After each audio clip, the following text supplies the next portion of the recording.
বাঙালিখানায় সবাইকে স্বাগত জানাই।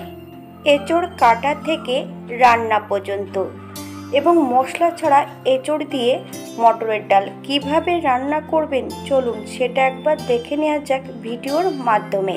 আজকে রান্না করব ডাল এঁচোড়।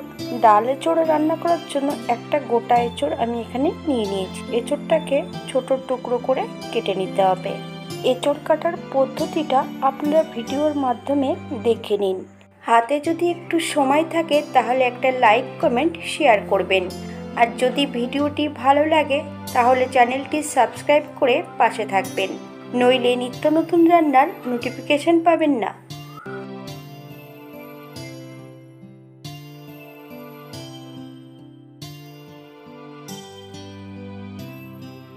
এঁচোড় কাটার পদ্ধতি: 4 থেকে 5 ঘন্টা এঁচোড়টাকে ফ্রিজে অথবা ঠান্ডা জলের মধ্যে ভিজিয়ে রেখে দিতে হবে। তারপরে এঁচোড়টাকে লম্বালম্বি ফালি দিয়ে এঁচোড়টা কেটে নিতে হবে, তখন আর হাতে আঠাগুলো লেগে যাবে না। এঁচোড় কাটার পর এঁচোড়ের টুকরোগুলো অনেক সময় কালচে হয়ে যায়। একটা পাত্রে বেশ কিছুটা জল নিতে হবে। সামান্য একটু হলুদ গুঁড়ো দিয়ে এঁচোড়ের টুকরোগুলো যদি ভিজিয়ে রাখা হয় 5 থেকে 10 মিনিটের জন্য, তাহলে কখনোই এঁচোড়ের টুকরোগুলো আর কালো হবে না বা কালচে হবে না।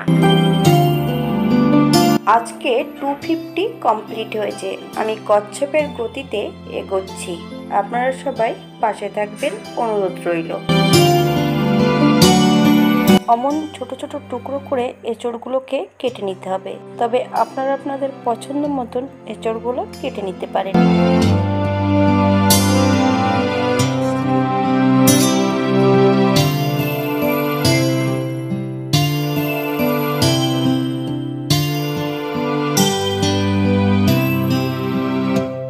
এঁচোড়ের টুকরোগুলো বেশ ভালো করে ধুয়ে নিতে হবে।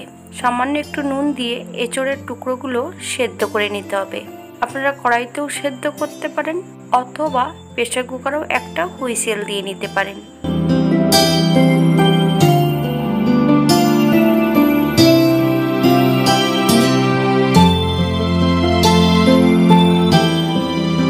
এই পর্যায়ে বেশ কিছুটা মটরের ডাল, 4-5টা লঙ্কা দিয়ে 80% মতন সেদ্ধ করে নিতে হবে। ডাল সেদ্ধ করার সময় জলটা একটু কম দিয়ে সেদ্ধ করতে হবে।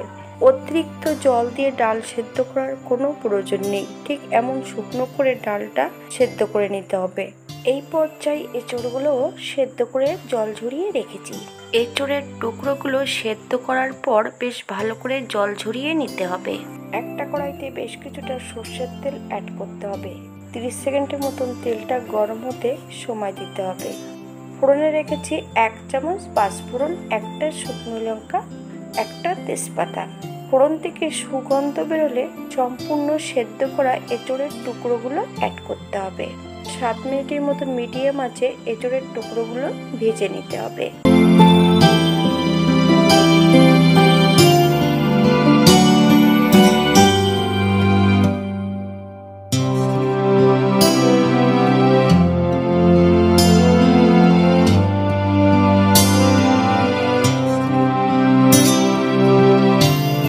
মিনিট পর এই পর্যায়ে 1 চামচ নুন অ্যাড করব। আপনারা স্বাদ অনুসারে নুনটা অ্যাড করবেন।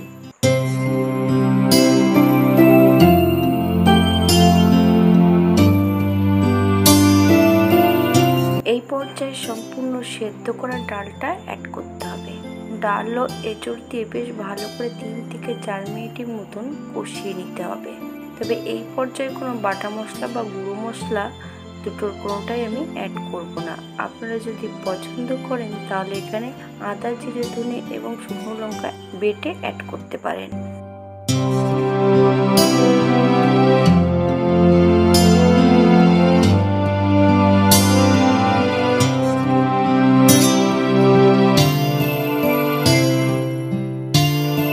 এই পর্যায়ে 1 চামচ চিনি অ্যাড করতে হবে। আপনারা যদি পছন্দ করেন তাহলে পরিমাণে বাড়িয়ে দিতে পারেন।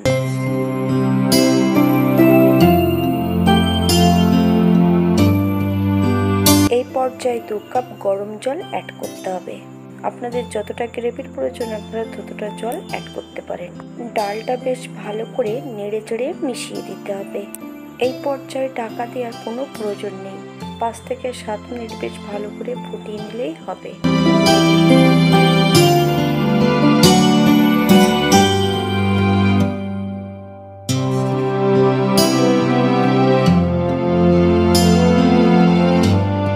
7 মিনিট পর গ্যাসের ফ্লেমটা এই পর্যায়ে অফ করে দিতে হবে। হালকা হাতে নেড়ে চেড়ে 5 মিনিটের জন্য স্ট্যান্ডিং টাইম দিতে হবে। তারপর সার্ভ করব। এটা দেখতে যেমন ভারী সুন্দর হচ্ছে, এটা গরম ভাতে খেতে অসম্ভব ভালো। আপনারা বাড়িতে একবার একই পদ্ধতিতে বানিয়ে নেবেন। আমি এখানে রান্নাটি করেছি সম্পূর্ণ নিরামিষ। আপনারা যদি পেঁয়াজ রসুন পছন্দ করেন তাহলে অ্যাড করতে পারেন, তবে এটা নিরামিষ খেতে খুবই সুস্বাদু লাগে। আমি এখানে ফোড়নে রেখেছিলাম 5 ফোড়ন। আপনারা এখানে কালো জিরে অথবা জিরে ফোড়নে রাখতে পারেন। আজকের ভিডিওটি এই পর্যন্ত। সবাই সুস্থ থাকবেন, ভালো থাকবেন। অন্যদিন নতুন রেসিপি নিয়ে আপনাদের সামনে আবার আমি হাজির হব। নতুন ও পুরনো সকল বন্ধুদের অসংখ্য ধন্যবাদ ভিডিওটি দেখার জন্য।